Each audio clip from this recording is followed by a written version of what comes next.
From the moment I could remember, I was the shadow in my family, a ghost lingering at the edges of their perfect lives.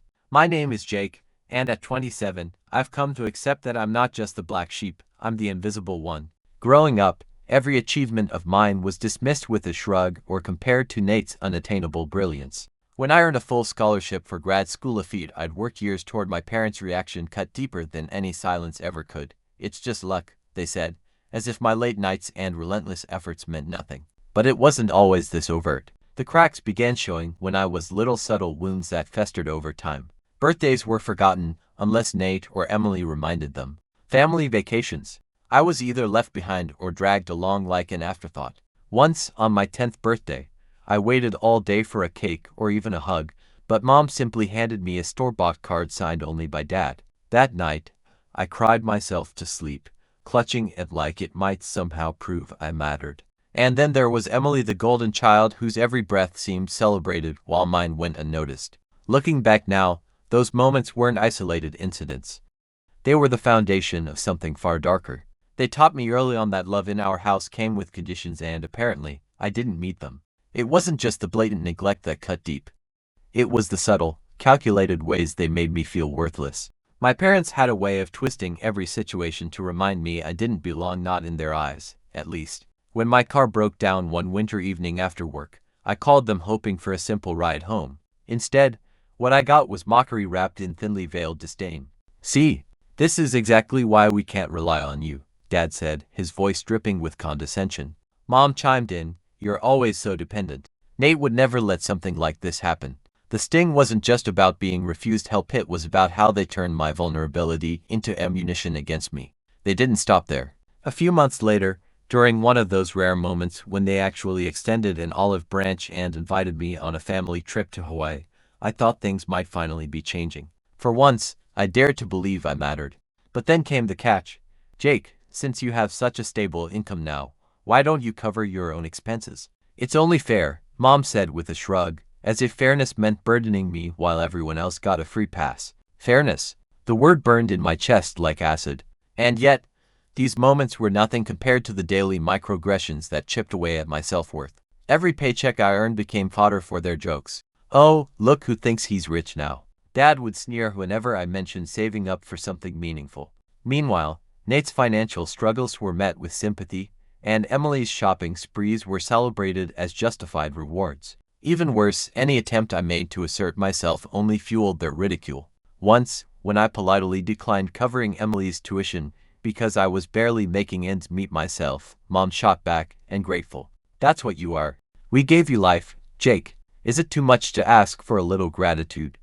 Each barb landed like a dagger, carving out pieces of my confidence until I started questioning whether I deserved better. Was I really ungrateful? Did I truly lack the competence they claimed I did? These doubts haunted me, gnawing at my mind long after their words faded. Their actions weren't random, they were deliberate, designed to keep me tethered to them emotionally and financially. Looking back, I realize it wasn't just about money or favors, it was about power. They wanted me small, insignificant, perpetually indebted to them. And for years, I let them win. It started innocently enough, or at least, that's what they wanted me to believe. Small favors here and there, covering a grocery bill one week, helping with a utility payment the next. But over time, those small favors grew into something far more insidious.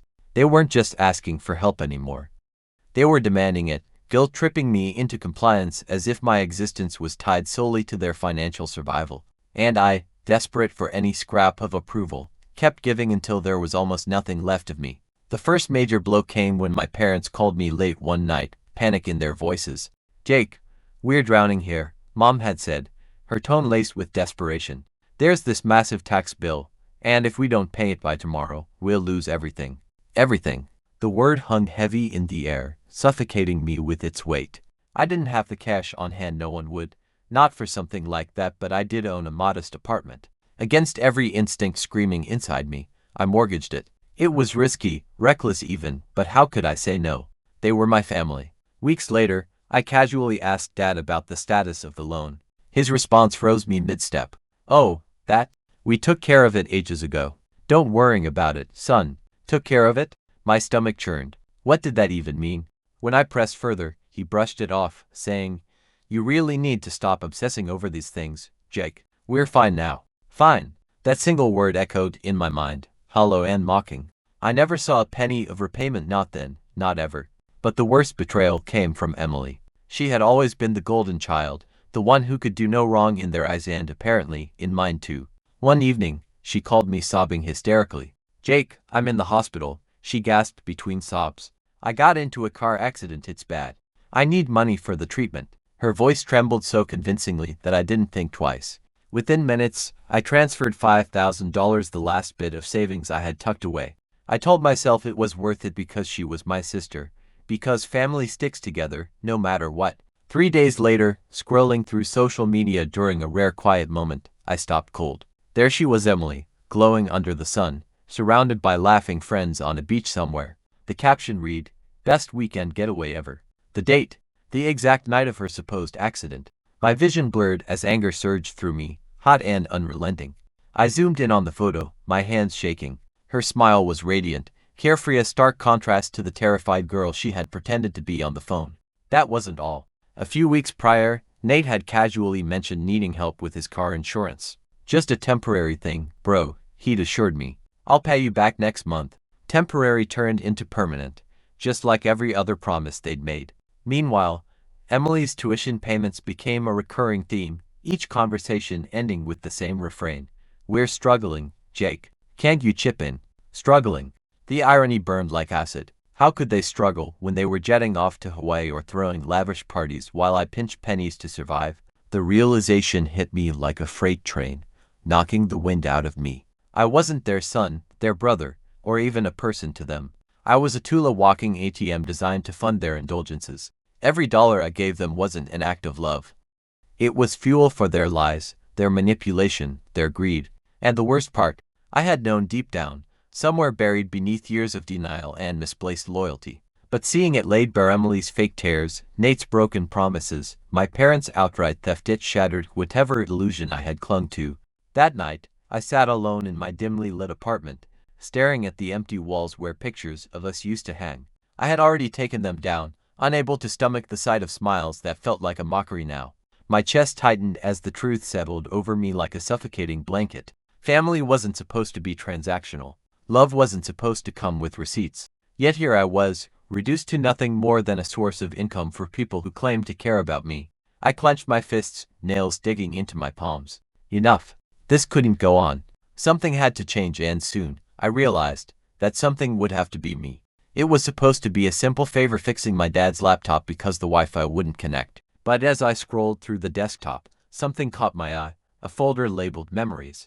At first glance, it seemed harmless, even nostalgic. But when I clicked it, the ground beneath me shifted. Hundreds of photos stared back at me, neatly organized into subfolders titled with dates and events. Each click revealed another layer of betrayal. There they were, my family, smiling, laughing, living their best lives on trips I never knew existed.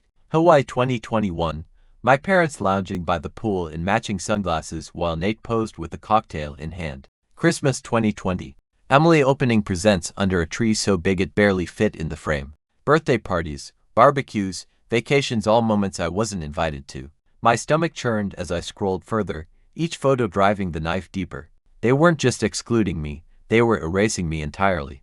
But the worst part came when I stumbled across something else hidden within the folder, a collection of receipts. Hotel bills from luxury resorts, airline tickets for first-class flights, dinner tabs from high-end restaurants, all meticulously saved. And then, like a punch to the gut, I found the invoice for Nate's birthday bash.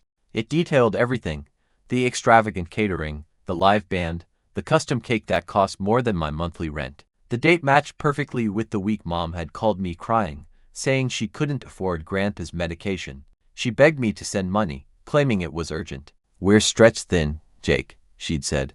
"Please, just this once." I sat there frozen, staring at the screen as the truth sank in. Every dollar I gave them, the late-night transfers, the sacrifices I made, they weren't for emergencies or necessities. They were funding indulgences I wasn't allowed to witness. The memories they created were built on lies, paid for with my hard-earned money. My hands trembled as I closed the laptop, but the images burned into my mind like acid. How could they do this? Was I really that disposable? I leaned back in the chair, gripping the edge until my knuckles turned white. A storm of emotions raged inside me: anger, disbelief, shame, but above all, a crushing sense of loss. They don't see me, I whispered aloud, my voice breaking. They never did. Tears blurred my vision as I replayed every conversation, every promise they'd broken. The time Dad told me he needed help covering Nate's car insurance. The countless calls from Emily about tuition fees. All those nights I skipped meals, worked overtime, denied myself anything nice, all because I believed they needed me. But they didn't need me. They used me. And now, sitting in their house, surrounded by their lives, I felt like a stranger in my own life. Who was I to them? A paycheck? A convenience? Or worse, nothing at all. The room felt suffocating as I sat across from them, my hands trembling but my voice steady. You think this is fair? I hissed, leaning forward, the folder of lies still burning in my mind. My parents exchanged a glance, guilty, defensive, but they didn't answer. Instead, Mom rolled her eyes and sighed dramatically. Jake, you're being ridiculous. We've done nothing wrong. Nothing wrong, I repeated, my voice rising. You lied to me for years. You used my money to fund vacations, parties, everything, while making me believe you were struggling. Dad finally spoke up, his tone sharp. Jake, lower your voice. You're being disrespectful. Disrespectful? I shot back, standing now, unable to sit still any longer. I'm disrespectful. After all the sacrifices I made for you. Do you even hear yourselves? Mom stood abruptly, her face flushed with anger. How dare you talk to us like that? After everything we've given you, given me. I laughed bitterly, the sound hollow. You gave me guilt trips. You gave me manipulation. You gave me lies. Before I could say more, Emily stormed into the room, her phone clutched tightly in one hand and the laptop in the other. Her face was pale, panicked. Without hesitation, she lunged toward the device, fingers flying over the keyboard. She was trying to delete the folder, the evidence of their betrayal. No, I shouted, lunging forward to stop her. Our hands collided, knocking the laptop onto the floor with a loud thud. For a moment, we froze, staring at each other, breaths ragged. Then Emily turned on me, her voice shrill. What's wrong with you? Jake, why are you doing this? Are you trying to destroy our family? Destroy it? I yelled, incredulous. You destroyed it long before I found out the truth. All those times you begged me for money, all those nights I went without because I thought you needed help, you threw it away on vacations and parties while pretending you couldn't afford food. You're so selfish, Emily spat, tears welling up in her eyes. You act like you're the victim here, but you're just as self-centered to see how good you have it. That was when Mom stepped in, her voice cutting through the chaos. Enough. Both of you? She turned to me, her expression hardening. Jake, if you don't calm down right now. What? I interrupted, my voice shaking with rage. You'll hit me again. Go ahead. She flinched, momentarily stunned by my words, but then her hand shot out, slapping me across the face. The crack echoed through the room, followed by a deafening silence. My cheek stung, but the physical pain was nothing compared to the weight of everything else: the years of neglect, the lies, the betrayal. I stared at her, my vision blurring with inched tears. This is who you really are, I said quietly, my voice trembling. All these years, I thought I wasn't good enough. But the truth is, you're not good enough. And then I snapped. Years of pent-up frustration, hurt, and disappointment erupted in a single, primal scream. I hate you, I roared, my voice raw and broken. I hate what you've done to me. I hate that I ever believed in you. The room fell silent again, the air thick with tension. Dad stood frozen, his face red with anger but also something else: fear. Maybe. Emily backed away, clutching the laptop protectively, her tears streaming freely. And Mom looked at me like she didn't recognize me anymore. For the first time in my life, I saw the cracks in their facade. They weren't invincible. They weren't untouchable. They were just people, flawed, selfish, and cruel. The moment I stepped out of their house, my chest felt like it was being crushed under the weight of everything they had done. My mind raced. Was I doing the right thing? Cutting them off wasn't just about walking away. It was severing a lifeline I'd clung to for years, even if it had been toxic. But as the cool night air hit my face, I realized there was no going back. Not after what I'd seen. Not after how they had twisted every ounce of love and loyalty I gave them into something ugly and manipulative. Then came the messages. The first one from Mom. Jake, you're embarrassing us. Do you really want to ruin this family? Embarrassing them? After all they'd done, that's what they were worried about. It got worse. Dad sent a text next, his tone icy and threatening. If you continue spreading lies about us, we will take legal action. Don't think we won't. Lies. as if uncovering their deceit made me the villain in their narrative. And then Emily chimed in with her usual dramatic flair. "You're so selfish, Jake. You don't care about anyone but yourself." But the real gut punch came when people started contacting me, not friends or colleagues directly, but through whispers and rumors. They told me stories about how Mom called my workplace, pretending to be concerned, while subtly planting seeds of doubt about my mental health. "He's been unstable lately," she reportedly said. "I'm worried he can't handle stress." Friends began looking at me differently, their eyes clouded with pity or suspicion. Even old acquaintances seemed to treat me like some fragile thing ready to shatter. It was gaslighting on an entirely new level, a calculated attempt to paint me as the problem, the unstable one who couldn't control his emotions. Their words echoed in my head, twisting and turning until I almost believed them myself. Was I overreacting? Had I misjudged everything? No, I hadn't. Every memory, every lie they fed me over the years screamed louder than their guilt trips ever could. I clenched my fists, staring at the glowing screen of my phone as another barrage of texts flooded in. "Enough. This ends now." With trembling hands, I typed the words that would seal my decision. "Don't contact me again." At first, the silence was liberating.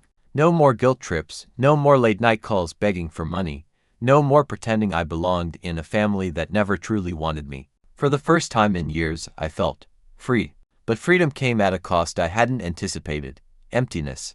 The weight of their manipulation may have lifted, but it left behind a void I didn't know how to fill. My mind became a battleground, relief warring with doubt, anger clashing with regret. Was I too harsh? Had I overreacted? The questions haunted me, gnawing at my sanity until sleep became impossible. Nights stretched endlessly, mornings blurred into afternoons. I couldn't focus on work, couldn't concentrate on anything without memories of them flooding back. Their voices echoed in my head, the accusations, the gaslighting, the way they twisted everything to make me the villain. And then there were moments when I wondered if maybe they were right. Maybe I was selfish. Maybe I had misunderstood everything. One evening, as I drove home from yet another sleepless night, exhaustion clouded my vision. The road ahead seemed hazy, like my thoughts. A car suddenly swerved in front of me, its brake lights flashing red. My foot slammed on the brakes, tires screeching against asphalt. Time slowed as adrenaline surged through me, heart pounding so hard I thought it might burst. Inches away from impact, I froze, gripping the steering wheel until my knuckles turned white. For a moment, all I could hear was the sound of my own ragged breathing.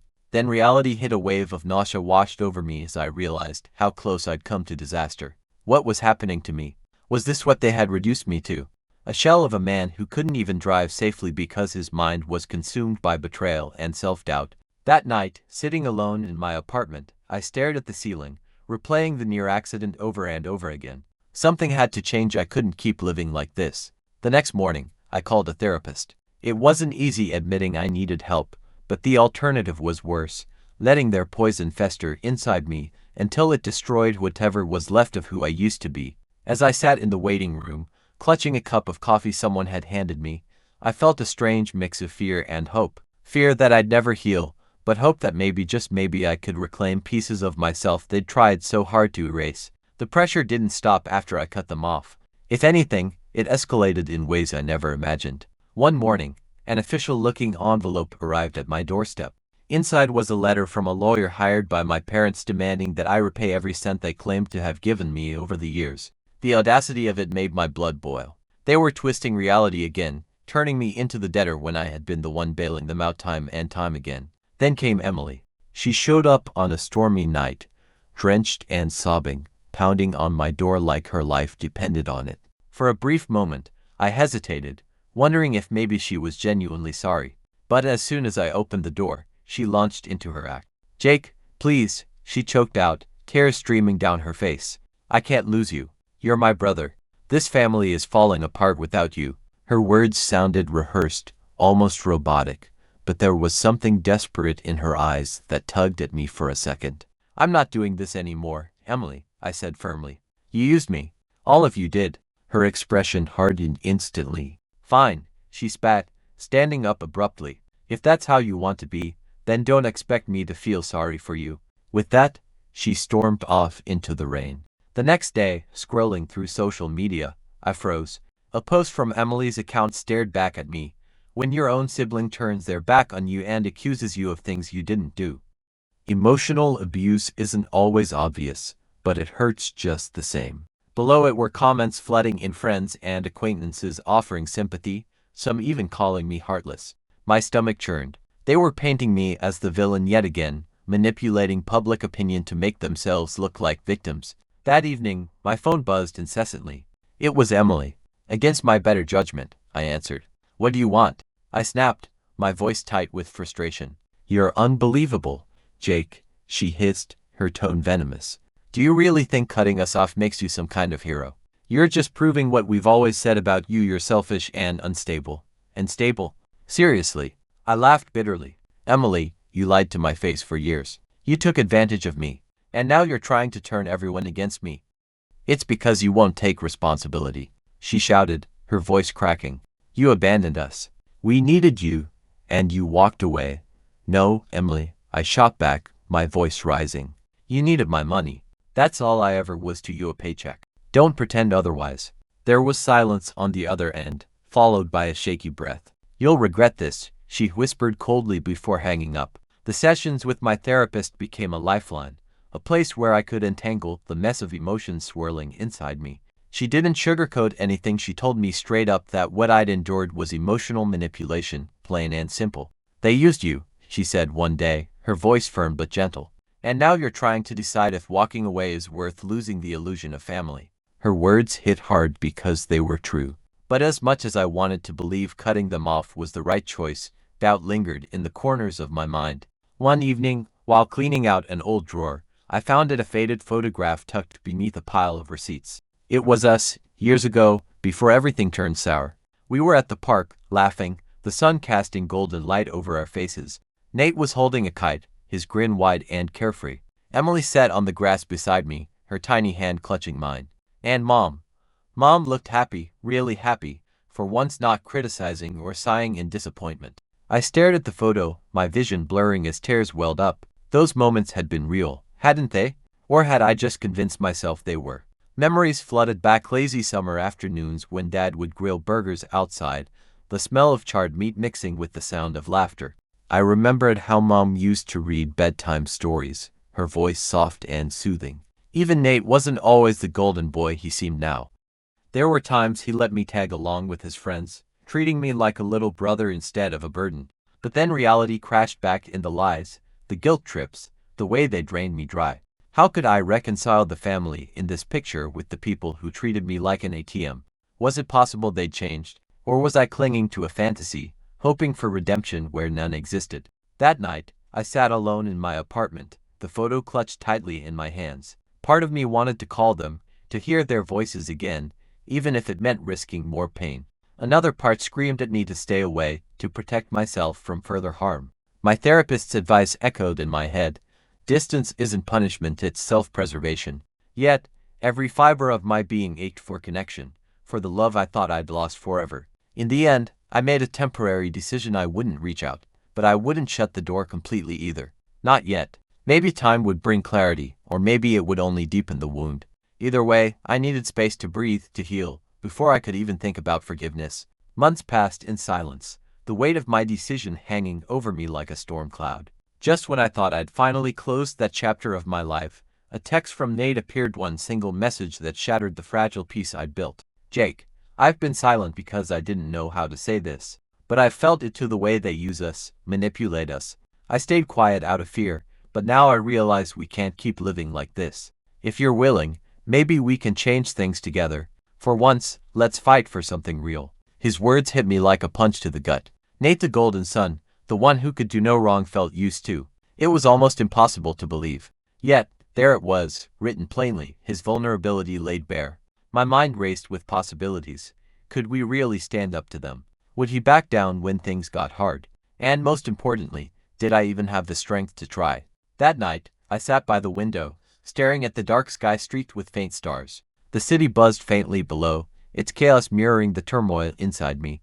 I thought about everything, the years of betrayal, the lies, the nights I spent questioning my worth. Was freedom worth the loneliness? Or was I strong enough to face them, to demand respect and love on my terms? The questions swirled endlessly, unanswered. Outside, a distant plane blinked as it crossed the horizon, disappearing into the vast unknown. Like that plane, I realized, I too was caught between two paths, one safe but empty, the other fraught with danger but full of potential. What should I choose?